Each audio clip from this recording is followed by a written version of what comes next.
I'm so happy you're here with me today. I'm Deidre from Enjoy Wellness Movement, and I want to discuss today all these different options we have for holding our head. So this will mean a lot more if you do this with me rather than just watch it. The nice thing is your head will follow you everywhere you go. So you could sit in a chair that's comfortable, or you could sit on the floor if that's really comfortable, or you could even stand up and do these things. So find comfort in your body to be able to play with this movement with me. So let's learn to align our heads really well, because this is a huge part of posture and how we'll hold repetitive patterns in our body and how that can lead to pain and strain.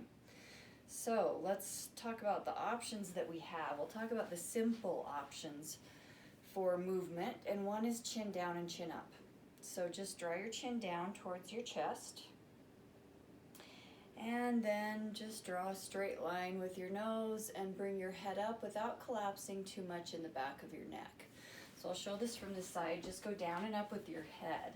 But what I want you to look for here is, without moving your shoulders, can you keep your shoulders in line with the rest of your body? And can your chin actually touch your chest? Like for a lot of people, there'll be quite a bit of distance there.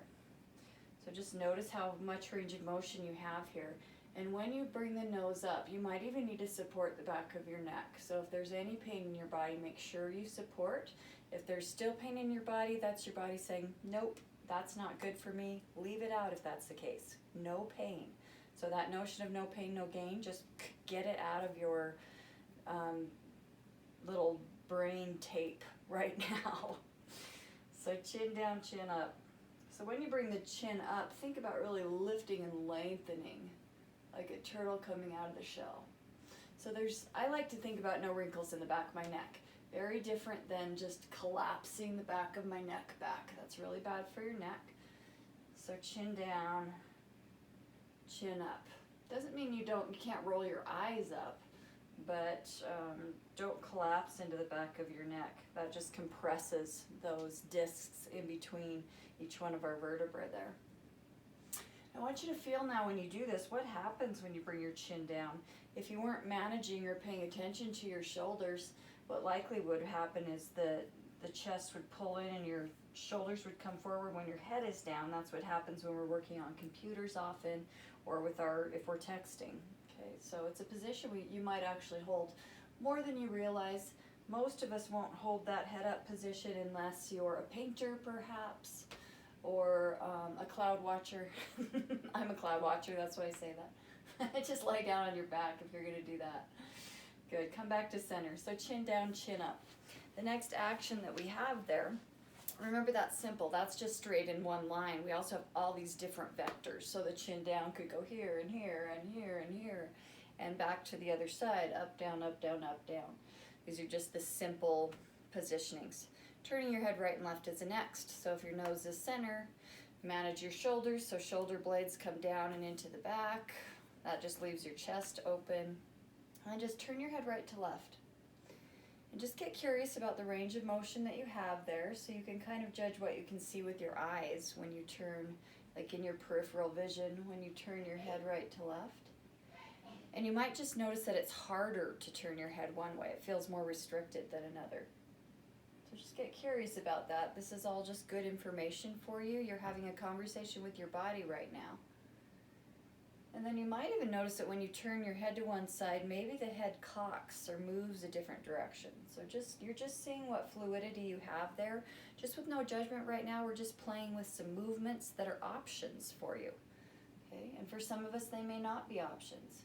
Notice when you turn your head to one side, does the opposite shoulder really want to come along for the ride? See if you can keep the shoulders out of it to some degree, even though you'll feel the different tension pulls there. Just notice what happens. Is there tippiness? So the possibilities are turning your head right to left. The reason I mention this in daily posture, very often if we have our computer setups at a desk station, or if you're a cashier and you have to face one way, if you're in a meeting and you always pick the same seat and you always have to turn your head to watch your presenter over there, it's going to create a postural holding in your body, and your fascial system will just respond to that, and it'll just lay down more fascia because it just notices that, hey, Diva turns her head this way all the time, so let's just make that easier for her to do.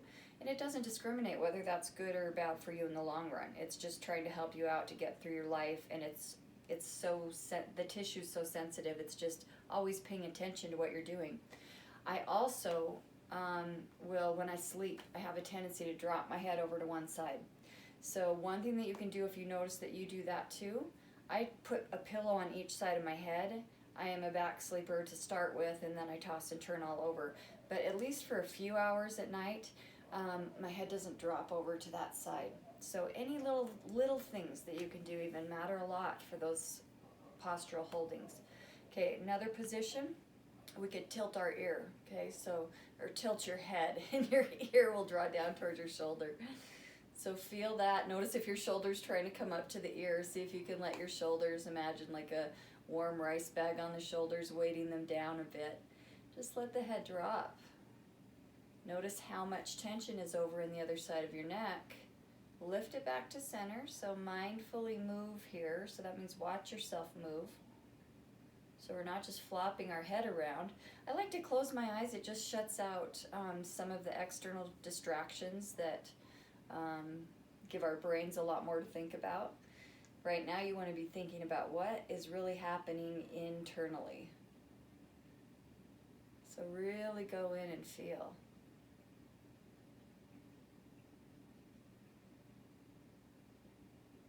What's the difference in your body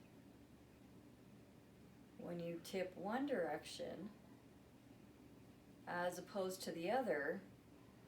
And where do you feel those pulls all through your system? You're a biotensegrity system. You're not pieces and parts. You're not individual muscles with origins and attachments. Okay, we now know that. Science has proven that. Just takes a while to change mindsets. That's just where the people turned the scalpel, cut the piece of meat off the cadaver, labeled it so we could teach about the body. You're all connected, all the way down to bone level. Good, come back to center. Notice what you feel like right there. Notice if there's any dizziness that lingers there. Notice if you have tingling. Notice if you feel more open. Okay, the next action's probably easier if I show you from the side. A chin, we'll call this a chin jut. So imagine your chin is on an end table, and you have the ability to bring the chin forward. Okay. A lot of us will see postures like this. Imagine what that does to your upper back. It has to try to pull to hold your head up. Your head's very heavy. And then glide the head back. So chin juts forward. Feel what happens when your chin comes forward. What happens? There's probably a desire to go concave right here in the chest and the heart, and that's what happens to a lot of people's position over time. Tech neck is what we call this in some bodywork fields. And then bring the chin back. Just glide it back and feel what happens to your chest. Feel what happens to your shoulders. Feel what happens to the energy of that. So as you go back and forth, I want you to feel what feels like more of a depressed sadness, tired energy, what feels like a more upright, lifted, positive energy. Like, where do you want to be? Like, why does this stuff matter? One of the reasons it matters is it's your energetic level, and we now know that we can change our psyche through our body. That is what I'm just most fascinated about right now. My fascinations change a lot because there's 1,000 things to be fascinated about. So just feel that posture and notice what's happening. Notice what's happening when you're watching the news. Notice what's happening when you're on your computer. Notice what the positioning in your body is throughout your day. Notice what it feels like right after you've moved and had a workout. What does it feel like in the morning? Okay, good. And then just come back to center. So there's a couple more options. Another option we have, speaking of how we feel at the end of our day, is that sinking field. Okay, we have a gravitational force upon us. So some days we notice it more than others, I think. So imagine that you've been at work all day long. Some people will notice they have to change their review mirror from morning to night. So imagine you've been on your computer all day long and there's this tiredness. and your head just has ability to just sink down. So sometimes I'll have clients tell me they speak of it as an experience of their head being pulled down into their body, and sometimes that can literally be from fascial restrictions in any areas of our body, really, transverse planes in the diaphragm or in the pelvis, but they cause this pulling action on the head and neck, quite literally. So that's an action that can happen, this drop down. But then we could also imagine the crown of the head. To find that, take the roof of your tongue, take the tongue on the roof of your mouth, and just drag it back. There's the hard palate, and then it'll go whoop up to soft palate. If you trace right where that place where the hard palate turns to soft palate, draw an imaginary line right through the top of your head. That's the crown of your head. So you can even put your fingertips here for this exercise. And then imagine you're like a tortoise moving your head out of the shell. They do it quite tentatively, so just do it that same way on yourself, just really feeling what's happening. Don't let your chin tilt up. Don't let your chin move down too much, so we're not in that first action that we did. Chin stays level like it's on an end table, but you're teaching your body to use all these intrinsic, which means these really deep tissues of the neck, to move your head up. And then just let it sink down again, just so we have a platform to feel this on. And then I want you to feel when you start moving your head up from the crown of your head, using all those tissues of the neck, front, side, and back, what happens to your chest and your heart? So maybe it might be interesting for you to just take a couple fingers there and feel what happens there. And this is subtle, so get interested in subtle. You may or may not even see this action on me. So it's a lifting up of the head. That actually really decompresses all of my neck there. That feels great. And then sinking down, the compression starts in, and my chin, if I kept sinking, would come forward. Then lift up. There's actually literally, I can feel a whole body response there that happens in the seated position. So really little, the head can come up and the head can go down.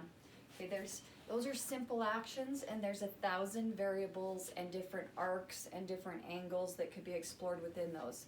So quick reiteration: chin down, chin up. Turn the head right and left. Tilt the head, ear to shoulder, ear to shoulder. It would be a terrific idea for you to just jot these 10 movements down, get in front of a mirror, and watch yourself do these and see what happens. Chin jut, forward and back. Okay, I like to think about this one as taking the back of your skull, where your neck meets your skull, backwards up 2 stairs to help my neck out. Backwards and up, and that just helps lift my whole upper body posture up. So chin jut, and then there's the sink and lift. Sink and the lifting up. You don't want to get too rigid on either of those ends. So basically, to find a neutral head in everything we're doing, watch yourself thousands of times during your day and ask yourself, where is my head? We don't want to swing it on one side of the scale or the other. Like, where do you find neutral? What's right in the middle? So your neutral head position is right in the middle of all those different actions, not to the extremes and not on the vectors, okay?